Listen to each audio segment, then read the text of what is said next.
నమస్తే, welcome to our channel. నేను సౌజన్య. జగన్మోహన్ రెడ్డి తీసుకొచ్చినటువంటి వాలంటీర్ వ్యవస్థను కొనసాగిస్తానని చెప్పేసి టీడీపీ అధినేత చంద్రబాబు నాయుడు గారు చెప్పడం జగన్కి షాకింగ్గానే అనిపిస్తోంది. మరి దీన్ని ఏ విధంగా చూడాలి, ఏంటి ఈ అంశానికి సంబంధించి మనతో మాట్లాడడానికి, వారి విశ్లేషణని మనతో పంచుకోవడానికి ఈరోజు మనతో పాటు ఉన్నారు సీనియర్ జర్నలిస్ట్ దుర్గాకుమార్ గారు ఉన్నారు. వారితో మాట్లాడదాం. నమస్తే అండి. నమస్కారం మా సౌజన్య, మన వీక్షకులు కూడా నమస్కారం. సో చంద్రబాబు నాయుడు గారు కొన్ని వ్యాఖ్యానించడం జరిగింది. నేనేమో ఐటీ ఉద్యోగాలు ఇచ్చాను, జగన్మోహన్ రెడ్డి వాలంటీర్ ఉద్యోగాలు ఇచ్చాడు అని చెప్పేసి. సో నేను వచ్చిన తర్వాత కానీ అని నేను పవన్ కళ్యాణ్ కలిసి వచ్చిన తర్వాత అధికారంలోకి వాలంటీర్ వ్యవస్థని కొనసాగిస్తామని చెప్పేసి మాట ఇచ్చారు ఆయన. సో ఈ మాటను బట్టి ఇది జగన్మోహన్ రెడ్డికి గట్టి షాకింగ్ న్యూస్ అన్నట్టుగా వార్తలు వస్తున్నాయి. దీన్ని ఏ విధంగా చూడాలి అంటారు? ఇప్పుడు ఒకటమ్మా, వాలంటీర్లు కానీ కానిస్టేబుల్స్ కానీ ఇలాంటి వాళ్ళంతా కూడా ప్రభుత్వానికి ఫేవర్గా చేసి ప్రతిపక్షాలు కొద్దిగా ఇబ్బంది కలిగించారు అంటే వాళ్ళు చెడ్డవాళ్ళని కాదు.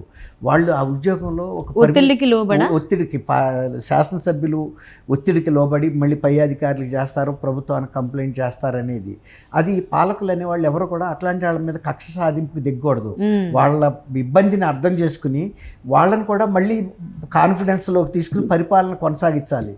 అది పాలకుడి లక్షణం. అంతేగాని ప్రతి వాళ్ళ మీద కక్ష సాధింపుగా కనుక మన టైం అంతా వేస్ట్ చేసుకుంటే ఇప్పుడు జగన్మోహన్ రెడ్డి గారు చేసినట్టే అవుతుంది. ప్రజలకు ఏది అందించాలో అది అందించకుండా కేవలం ఎవరో ఒకళ్ళ మీద కక్ష సాధించడానికి 5 సంవత్సరాలు దుర్వినియోగం చేయకూడదు. ఆ ఉద్దేశం మీదే చంద్రబాబు నాయుడు గారు నేను అనుకోవటం, వాళ్ళకు ఒక కాన్ఫిడెన్స్, విశ్వాసం కలిగించడానికి, బాబు మీరు వైఎస్ఆర్సీపీ పార్టీ తరఫున పనిచేయాల్సిన అవసరం లేదు, నేను వచ్చినా కూడా మిమ్మల్ని నేను కొనసాగిస్తాను, ఇంతకన్నా మీకు బెటర్ పొజిషన్లో ఉంచే పరిస్థితులు చూస్తాను అనే హామీ ఇచ్చినట్టుగా నేను భావిస్తున్నా. ఇంకోటి ఏంటంటే వాళ్ళకి యాక్చువల్లీ ఆయన ఆ మాటలే అన్నారు.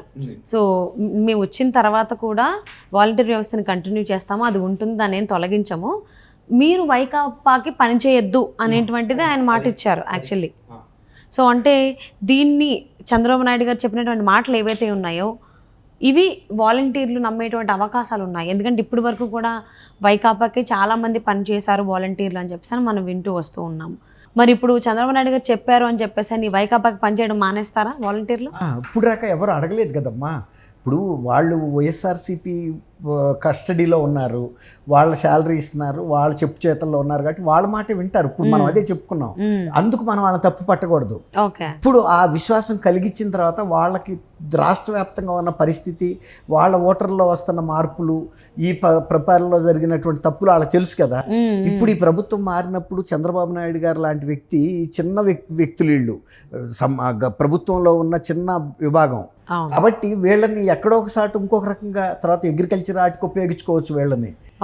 తర్వాత ఇతరత్ర స్వయం ఉపాధి పథకాలు అమలు చేయటంలోనూ, గ్రామాల అభివృద్ధిలో వీళ్ళ పాత్ర ఎక్కడోసాట కొంత చేసుకుంటే నేర్పిస్తే వీళ్ళకి ఒక్కొక్క విభాగంలో వీళ్ళు సెల్ఫ్ సఫిషియెంట్ చేయడానికి ప్రజలను ఉపయోగపడతారు. ఎందుకంటే కొంత వీళ్ళ దగ్గర సమాచారం ఉంది, కొంత అవగాహన కూడా ఈ 5 ఏళ్లలో ఏర్పడింది. ఇప్పుడు నెగిటివ్ రోల్ బదులు పాజిటివ్ రోల్లోకి తీసుకురావాలి వీళ్ళని. అది చంద్రబాబు నాయుడు గారు బహుశా నేను అనుకోవటం, వీళ్ళని పాజిటివ్గా ఉపయోగించుకుని పార్టీకి కాకుండా సమాజానికి, గ్రామాభివృద్ధికి వాళ్ళకు కూడా కొంత ఉపాధి కల్పించి ఇంకో 2000 పెంచినా కూడా తప్పేం లేదు, వాళ్ళు మంచిగా సర్వీసెస్ ఉపయోగించుకుంటే. కాబట్టి ఇప్పుడు వాళ్ళు కూడా ఆలోచించుకోవాలి. చంద్రబాబు నాయుడు గారు గతంలో అనేక సార్లు ముఖ్యమంత్రిగా చేసినది, ఆయన పరిపాలనా విధానం వీళ్ళకి కొంత అవగాహన ఉంది. కాబట్టి ఇప్పుడు చంద్రబాబు నాయుడు గారు ఇంత చిన్న హామీని అమలు చేయలేక మోసం చేస్తాడని మనం అనుకోం. ఎందుకంటే పబ్లిక్లో కనుక ఒకసారి విశ్వాసం కోల్పోతే ఏ నాయకుడైనా, ఏ పార్టీ అయినా కూడా తను మళ్ళీ ప్రజలు నమ్మరు. కాబట్టి ఈ ఇంత చిన్న విషయంలో ఆయన తప్పు దోవపడతాడని అయితే నేను అనుకోను. వాస్తవాలు వాళ్ళకి కొంత తెలుసు కాబట్టి ఈ వాలంటీర్స్ కూడా అంటారు చూడండి, నక్సలైట్లు ప్రజా జీవితంలో రండి అన్నప్పుడు జనస్రవంతిలో కలిసినట్టు ఇప్పుడు వాళ్ళు కూడా ఈ జనస్రవంతిలో కలిసిపోతారని నేను అనుకుంటున్నా. ఎందుకంటే నేను మా ఊళ్ళలో కూడా చూసా, వాళ్ళు చాలా తప్పులు చేశారు కానీ అది వాళ్ళ స్వయంగా చేయలే, పై వాళ్ళు చేయమన్నారు, చేశారు. అది వాళ్ళు నిమిత్త మాత్రులు. సో జగన్మోహన్ రెడ్డి హయాంలో వచ్చినటువంటి ఈ వాలంటీర్ల వ్యవస్థని కంటిన్యూ చేస్తాము, దీన్ని మేము తొలగించమనేటువంటి మాట చెప్పడం జరిగింది చంద్రబాబు నాయుడు గారు. అంతేకాకుండా వైకాపాకి పనిచేయొద్దు అనేటువంటి మాట కూడా చెప్పారు.